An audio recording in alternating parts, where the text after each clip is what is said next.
Potsdam declaration को reject कर दिया। इसके बाद 3 अगस्त को यूएस प्रेसिडेंट हैरी ट्रूमैन ने ऑथराइज किया कि एटम बम गिराया जाएगा जापान के ऊपर। 6 अगस्त 1945 बोइंग B-29 विमान हिरोशिमा शहर के ऊपर से गुजरता है। इस विमान में रखा है लिटिल बॉय एटम बॉम्ब। बड़ा आयरॉनिक नाम है दुनिया के पहले एटॉमिक बॉम्ब के लिए जो वॉरफेयर में यूज किया गया। एक छोटा बच्चा 8:15 ये बम हिरोशिमा पर गिराया जाता है और अमेरिका दुनिया के इतिहास में पहला और इकलौता देश बन जाता है न्यूक्लियर हथियारों को इस्तेमाल करने वाला। उस दिन हिरोशिमा में जो लोग मौजूद थे और सरवाइव कर गए इस बम धमाके को, वो बड़ी ही दर्दनाक कहानी सुनाते हैं। वो कहते हैं कि उन्हें पहले इतनी तेज रोशनी चमकती हुई दिखाई दी कि बहुत से लोग टेम्परेरली अंधे हो गए। उसके एकदम बाद एक भयानक आवाज जो इतनी तेज थी कि कई सर्वाइवर्स को परमानेंट हियरिंग लॉस हो गया। फिर 4000 डिग्री सेल्सियस का जो टेम्परेचर जमीन पर था उससे लोग इंस्टेंटली वेपराइज हो गए जो वहां पर मौजूद थे। ये चीज इतनी जल्दी हुई कि लोगों की परछाई वहां पर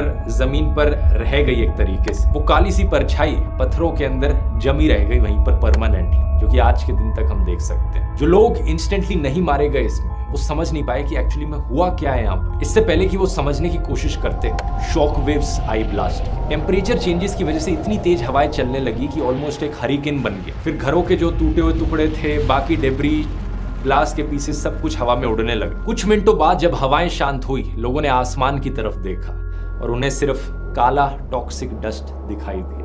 अनबिलीवेबल था ये कि सिर्फ 15 मिनट पहले सुनहरा नीला आसमान दिखाई दे रहा था, धूप निकली हुई थी, और अब अचानक से सब कुछ काला काला टॉक्सिक फ्यूम्स में भर चुका है। 70% बिल्डिंग्स हिरोशिमा में कंप्लीटली खत्म हो गई। शहर अब शहर बचा ही नहीं था। ये सैटेलाइट इमेजेस देखिए बम के पहले की और बम के गिरने के बाद की। बचे हुए सर्वाइवर्स की बॉडीज की क्या हालत हुई, मैं इसके ज्यादा डिटेल में नहीं जाऊंगा क्योंकि बहुत ही डिस्गस्टिंग और डिस्टर्बिंग डिटेल्स है। बस इतना कहूंगा, लोगों की खाल उतरने लग गई थी। लोग प्यास के मारे तड़प रहे थे। ब्लास्ट के करीब आधे घंटे बाद बारिश आने लगती है। प्यास से लोगों को लगा कि अच्छी खबर है यहाँ पर, लेकिन एक्चुअली में जो टॉक्सिक डस्ट हवा में था वो मॉइस्चर के साथ मिक्स हो गया था, जिससे बादल बन गए थे। ये कोई भाई इमरजेंसी तो कभी भी आ सकती है, चाहे कॉलेज की फीस पे करनी हो, रेंट पे करना हो या फिर लास्ट मिनट ट्रैवल, पैसे की जरूरत। हाँ, वो मॉइस्चर के साथ मिक्स हो गया था जिससे बादल बन गए थे। ये कोई आम बारिश नहीं थी। बारिश की एक एक बूंद ब्लैक कलर की थी, ग्रीस टपक रहा था आसमान से, और ये बहुत